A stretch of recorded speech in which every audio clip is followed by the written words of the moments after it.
বর্তমানে গানের যে হাল, এই হাল হিসাবে কিন্তু উস্তাদের চাইতে কিন্তু ছাত্রছাত্রীরা বেশি জানে। খেললে কি কারণ হে রাজা পারে, এটা আবার আমি পারি না। এরা যা করতে পারে এটা আবার আমি পারি না।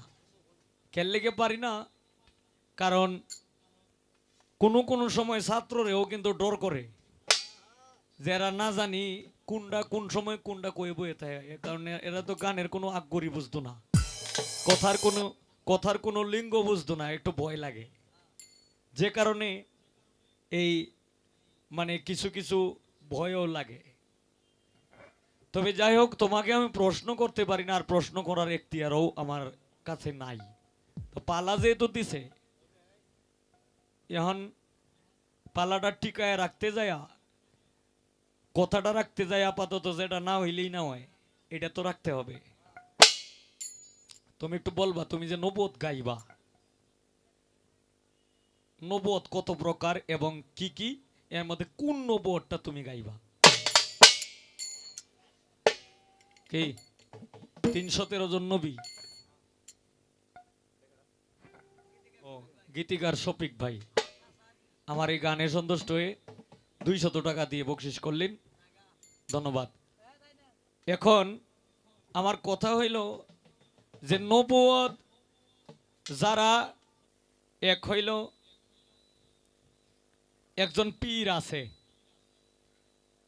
একজন পীর আছে 360 জন অলি আউলিয়ার মাধ্যমে হচ্ছে পীরানে পীর দস্তগীর হজরত বড় পীর আব্দুল কাদের জিলানি।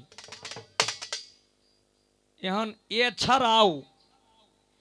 এছাড়াও এলা তো পীরানে পীর দস্তগীর, উনার পীর হইল আবু সাইদ মাজমি। এখন সব পীরেরা ছাড়াও আর একজন পীর আছে। এই পীরটার নাম কি জানেন? আপনারা হয়তো জানেন, বুঝতেছেন না ঠিক, কিন্তু বাঙ্গায় গলি ঠিক বুঝে লাইবেন। আচ্ছা, পানির মধ্যে যে থাকে তার নাম কি? সালাম। এই যে ইলা কিন্তু পীর, এলা কিন্তু সকল পীরেরও পীর। কারণ ওনার সঙ্গে আল্লাহর ডাইরেক্ট লাইন আছে। যে কারণে এই সালামের কাছে মুসা নবী সহ হার মানছিল। মুসা নবী বলছিল যে আমি এই আল্লাহরে বলছিল যে আল্লাহ তোমারে আমি দেখতাম, আমাকে দেখতে গেলে একজন লোকের সঙ্গ নিয়ে আসো, একজন ব্যক্তি। কয় কোথায়? আমি হইলাম মুসা নবী, আমার চাইতে জানাশোনা ব্যক্তি তো আর কেউ নেই, মানে একটু গর্ববোধ করছিল আর কি। মুসাকে হয়তো অনেকে ঠেডা মুসাটা, হ্যাঁ, কিন্তু আসলেই কিন্তু মুসা ঠেডা না। মুসা কিন্তু টেডা না, এটা মানে সত্য বিষয়টা উনি উদ্ঘাটন করত। তখন মুসা বলতেছে, কয় আমার আমার চাইতে জানাশোনা ব্যক্তি তো আর কেউ নাই, তাহলে আমার চাইতে বড় ব্যক্তিটা কেডা? কয় যাও তুমি এখানে। গেল কোথায়? একটা দিক নির্দেশনা দেয়া দিছে দলিলের মাধ্যমে, ইতিহাসের মাধ্যমে যেটা পাওয়া গেছে যে এই দুইটা বাজা কই মাছ দেয়া দিছে, যে এই যে বাজা কই মাছ লইয়া যাইবা, এই বাজা কই মাছ যে জায়গায় পড়বো, এই বাজা কই মাছটা যে জায়গায় যাইব, এই জায়গায় তুমি পিছনে পিছনে যাইবা। তখন তো বাজা কই মাছ তো খালি পানির ভিতরে যাইতাছে। এখন এই যে যাইতাছে, এটাও কিন্তু যে যে দিক দিয়ে যাইতাছে, এই দিকেও কিন্তু একটা রাস্তা হয়ে গেছে। এই রাস্তাতে যাইতে যাইতে যাইতে যাইতে কারে পাইছে? খাজা কিজির আলাইহিস সালাম রে পাইছে। এখন এখানে যায় বাজা কই মাছ কিন্তু আর নাই। তখন বলছে, এই ব্যক্তি জিগাইতেছে যে তুমি কেন আসছো? কয় আমি আসছি একজন ব্যক্তির কাছে, আল্লাহ পাঠাইছে এই আল্লাহরে দেখা যায় কেমনে এই বিষয়ে একটু জ্ঞান নিতে। কয় এই ব্যক্তি আমি। কয় আপনি কেমনে হইলেন? তখন পীরে কইতাছে, কয় তুমি মুসা না? মুসায় কইতাছে, কয় কিরে, আমি ওনারে দেখছি না, উনিও আমারে দেখছে না, আমিও চিনি না ওনাকে, উনিও আমারে চিনে না, কিন্তু আমার নামটা উনি জানলো কেমনে? এখানে হইল পরিচয়। কয় আচ্ছা ঠিক আছে, আপনার এই তাহলে তো আপনি আমার সেই ব্যক্তি, এখন আমি একটু জ্ঞান অর্জন করতাম আসছি। কয় ঠিক আছে, আমি যা যা করব আমার সাথে কোনো প্রতি উত্তর কিন্তু তুমি দিতে পারবা না। তখন এই মুসারে লইয়া যাইতাছে পাগলায় খাজা কচকিজির আলাইসাল্লাম। উনি যাইতাছে সর্বপ্রথম একটা নদী পড়ছে, এই নদীর মাধ্যমে এই পাইছে একটা ডিঙ্গি নৌকা, মানে যেটারে কিস্তি কয় ছোট। এই নৌকাতে পার হয়ে কি করছে, হাতের মধ্যে যে একটা লাঠি আছিল, এই লাঠি দিয়া এই নৌকাটারে একটা এই মানে গা দিয়া এটারে লিক করে তৈরি গেছে। মুসায় কইতাছে, কয় আমি আইলাম জ্ঞান অর্জন করতাম, এখন আপনি নৌকাতে পার হইছেন, গরিব মানুষ, এই বেটার নৌকাটাতে পার হইছেন, নৌকাতে পার হয়ে আবার নৌকাটারে গর্ত করিয়া তৈরি দিছেন, আমি আর আপনার সঙ্গে আমি থাকবো না।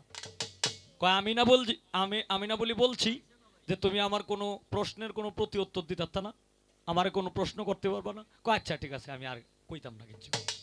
তখন যাইতে যাইতে একটা ছেলে সামনে পড়ছে, এই ছেলেটারে কি করছে, মাথায় বাড়িতে মারিয়ালছে। কইটা কি, আমি আইলাম জ্ঞান অর্জন করতাম, আপনি ছেলে মাথায় বাড়িতে মারিয়ালছেন, এটা তো বিষয় বুঝলাম না। কয় আমি না বলি না করছি যে তুমি আমাকে প্রশ্ন করবে না। কয় না, এটার আরো মেলা ঘটনা আছে। কয় যেখানে আপনি ছেলেটারে মারিয়ালছেন এই জায়গায় আমার পক্ষে আর আপনার সঙ্গে থাকা সম্ভব না। কয় তাহলে তুমি শুনে যাও। কয় হ্যাঁ বলেন। কয়টা এই যে নৌকাটাতে পার হইছি, এই এলাকার একজন রাজা আছে, এই রাজার নৌকার প্রয়োজন পড়বে তার যে কোনো কারণে, তখন এই যুদ্ধে যাওয়ার সময় নৌকার প্রয়োজন পড়বে, তখন এখানে যা নৌকা আছে সব নৌকা নিবুগা। এই কারণে এই বেটা যেহেতু গরিব মানুষ, নৌকাটারে আমি লিক করিয়া তুই গেছি, পানির তো লেগেছে গা, সব নৌকা যখন নিবুগা তখন এ বেটা গরিব মানুষ, এ বেটা নৌকাটারে ঠিকঠাক করিয়া চলতারবো। ও আচ্ছা আচ্ছা, এইটার লেগিয়া। কয় হ্যাঁ। কয় যে ছেলেটারে মারছেন যে, কয় ছেলেটারে যে মারছি আল্লাহর তরফ থেকে হুকুম আসছে যে এই ছেলেটা যদি বেঁচে থাকে তাইলে তার বংশটারে নির্বংশ করে আলবো।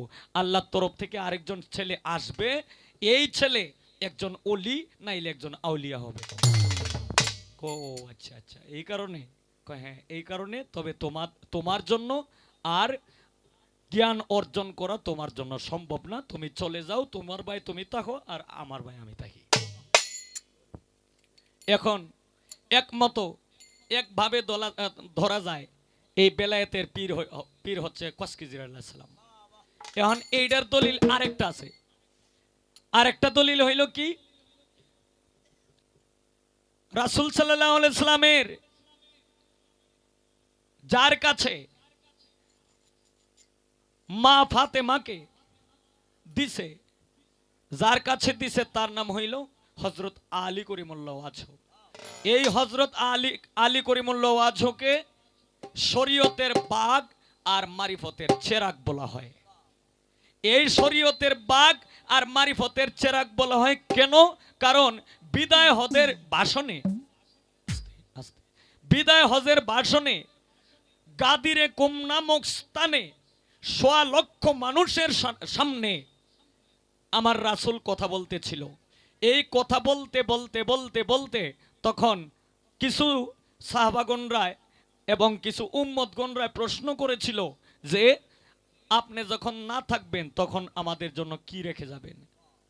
তোমাদের জন্য রেখে গেলাম ১ নম্বর হইল কোরআন, আর ২ নম্বর হইল আহলে বায়াত, আহলে বায়াত, আহলে বায়াত। এই সময় এই কথাটা বইলা এরপরে হযরত আলী করিমুল্লাহ ওয়াজহ এই আমার রাসূলের সঙ্গে ছিল, হযরত আলী করিমুল্লাহকে এইভাবে ২ হাতে উঠায়া বলছিল যে হে মানুষ, হে আমার উম্মতগণ, হে আমার সাহাবাগণ, তোমরা শুনে রাখো, এর মধ্যে তোমরা দেখে রাখো, আমি যদি হই বেলায়েতের শহর, হযরত আলী করিমুল্লাহ হচ্ছে বেলায়েতের দরজা। এই যে হযরত আলীকে দিছে কোথায়? বেলায়েত এটা প্রকাশ করছে কোথায়? এটা হইল ১৬ লক্ষ মানুষের সামনে গাদিরে কুম নামক স্থানে। এখন প্রশ্ন, এইখানেও কিন্তু বেলায়েত দেয় নাই, এখানেও কিন্তু হযরত আলীকে বেলায়েত দেয় নাই, বেলায়েত কিন্তু আরো আগেই দিলছে। এখন প্রশ্ন আসতে পারে না যে তাইলে এই যে প্রকাশটা যে করলো এইটা কোনটা করলো? এখন এইটা কোনটা করলো কি জানেন? যেমন আমার এক জায়গায় বায়না করছে, মানে এই এলাকার মানুষ খালি আমারই চিনে। এখন আমারে কইতাছে যে হবিল ভাই, আমরা তো কোনো শিল্পী চিনি না, আপনার একমাত্র চিনি, এখন আপনি আপনার সাথে মোটামুটি যে গাইতে পারে তারে আপনি লই আইবেন। তখন আমি নিলাম কারে? অলিউল্লাহরে। আচ্ছা এটা যেহেতু আমার সন্তানের মধ্যে মোটামুটি ভালো গায়, আচ্ছা ওরে নিয়ে আই প্রোগ্রামটা করে লাই, যাতে আরো এই আজকের রাত্রটা যদি গান করে যদি সে ভালো গাইতে পারে তাইলে আরো হয়তো ২-৪-৫টা প্রোগ্রাম সে পাইব। এখন এই যে তোমারে নিলাম, নেহাইরে আমি কি করলাম? পরিচয় পত্র কইরা দিলাম, পরিচয় করাইয়া দিলাম। কিন্তু হযরত আলীকে এইভাবে এই ১৬ লক্ষ মানুষের সামনে যে হযরত আলীকে এই উঠায় বলছিল যে হে মানুষ তোমরা শুনে রাখো, আমি যদি হই এলেমের শহর কিংবা বেলায়েতের শহর, সেই হযরত আলী হচ্ছে সেই শহরের দরজা। এটাকে পরিচয় পত্র করাইয়া দিছিল, পরিচয় করাইয়া দিছিল, যেটার নাম হইল মওলায়াত দান করেছিল। কিন্তু বেলায়েত দান করছে কিন্তু আরো আগেই। আগে কোন সময়? হযরত আলী করিমুল্লাহর মায়ের নাম হচ্ছে ফাতেমাহ বিনতে আসাদ। হযরত আলীর মার নাম হচ্ছে ফাতেমাহ বিনতে আসাদ। এই ফাতেমাহ বিনতে আসাদ উনি যখন কাবাঘর জিয়ারত করতে গেলেন, তখন এই কাবাঘরের মধ্যে যাওয়ার সময় তার প্রসব ব্যথা শুরু হয়ে গেছে। তখন এই গাইবি একটা শব্দ আসছে, ফাতেমাহ বিনতে আসাদ তুমি কাবাঘরের ভিতরে ঢুকে যাও। তখন অটোমেটিকলি দরজা খুলে গেছে। দরজার যখন কাবাঘরের ভিতরে ঢুকলো তখন আল্লাহর কুদরতি দরজাটা লক হয়ে গেছে। এখানে কোনো মানুষ ছিল না। এখানে এই ফাতেমাহ বিনতে আসাদ উনি এখানে ৩ দিন ছিল। তখন ৩ দিনের দিনও আল্লাহর কুদরতি বাচ্চা প্রসব হয়ে গেছে। এই যে হযরত আলী করিমুল্লাহ ওয়াজহুর জন্ম এখানে। তখন এই হযরত আলী যে জন্ম নিছে, কিন্তু জন্ম নিয়া কাঁদেও না, কোথাও কয় না, মানে নড়াচড়াও করে না, চায়ও না, মানে কোনো দিক দিয়ে তাকায়ও না, মুখও লড়ে না। এটা পাইলেন, খবর পাইলেন আমাদের প্রিয় নবী হযরত মুহাম্মদ সাল্লাল্লাহু আলাইহি সাল্লাম। তখন এই হযরত আলীর মায়ের কাছে গেছে যে কি গো, হযরত আলী বলি কথা কয় না, কহ এটা আল্লাহ কি সন্তান যে দিল এটা তো আমি বলতে পারবো না, এটা তো খায়ও না।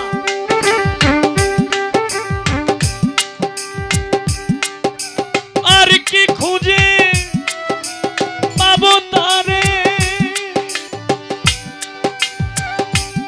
ওরে আমি কেঁদে কেঁদে বুক ভাসাইলে গহীন গঙ্গে জলে হারিয়েছি মানিক রতন, গহীন গঙ্গে জলে রে আমি, গহীন গঙ্গে জলে।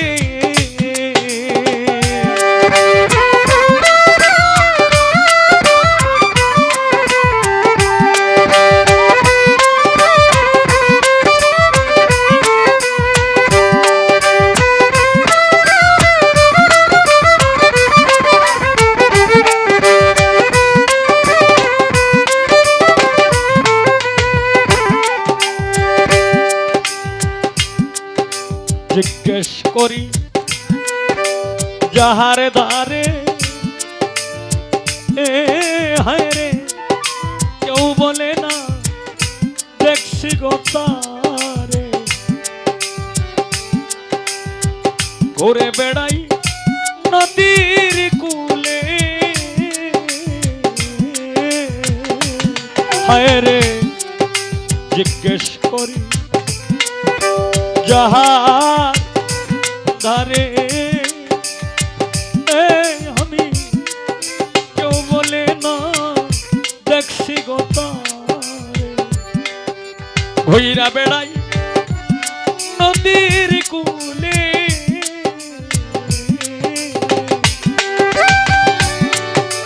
অন্তরার ধন রতন কাঞ্চন ওরে বন্ধু কোন বনেতে হইল গোপনে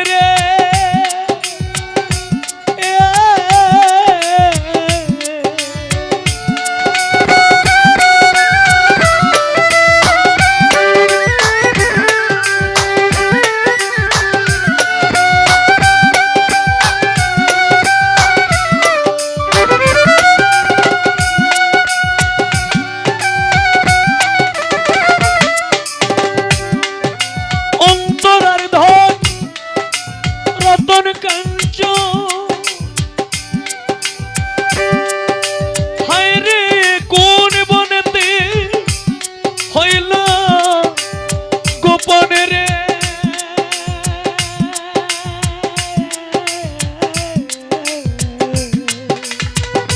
ওরে তুমি